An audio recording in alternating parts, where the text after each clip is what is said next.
आपण पाहत आहात प्रेस मीडिया न्यूज। शिंगणापूरमध्ये तलाठी व उपसरपंच लाच प्रकरणात रंगेहात अटक। कोल्हापूर जिल्ह्यातील शिंगणापूर येथे खरेदी केलेल्या जमिनीच्या सातबारा उतार्यावर वडिलांचे नाव लावून देण्यासाठी 5,000 रुपयांची लाच स्वीकारताना तलाठी व उपसरपंच यांना लाचलुचपत प्रतिबंधक विभागाने रंगेहात अटक केली आहे।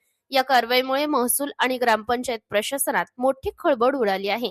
अटक करण्यात आलेल्या आरोपींमध्ये तलाठी इरफान दिलावर सनदी वय वर्ष 41 राहणार शिवाजी कॉलनी लाईन बाजार कोल्हापूर आणि उपसरपंच दीपक सदाशिव कांबळे वय वर्ष 43 यांचा समावेश आहे।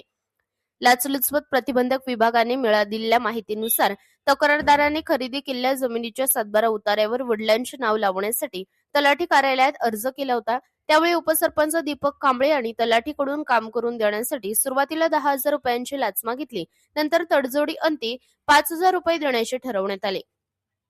तक्रारदाराने या प्रकरणाची तक्रार लाचलुचपत प्रतिबंधक विभागाकडे केल्यानंतर पथकाने सापळा रचला। गुरुवारी शिंगणापूर तलाठी कार्यालयात तक्रारदाराकडून 5,000 रुपये घेताना उपसरपंच कांबळे रंगेहात सापडले।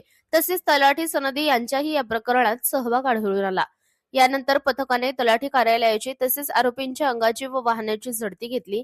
लाच रक्कम तलाठी कार्यालयाच्या बाजूच्या खोलीतील टेबलच्या ड्रॉवरमध्ये ठेवण्यास सांगितल्याचे तपासात समोर आले। पथकाने लाच रक्कम व मोबाईल जप्त केला आहे।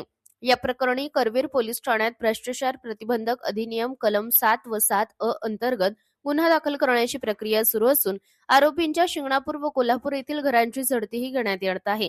लाचलुचपत प्रतिबंधक विभागाने नागरिकांना आवाहन केले आहे की कोणत्याही शासकीय कामासाठी लाचेची मागणी झाल्यास हेल्पलाईन क्रमांक 1064 किंवा कोल्हापूर येथील लाचलुचपत प्रतिबंधक विभागाशी संपर्क साधावा।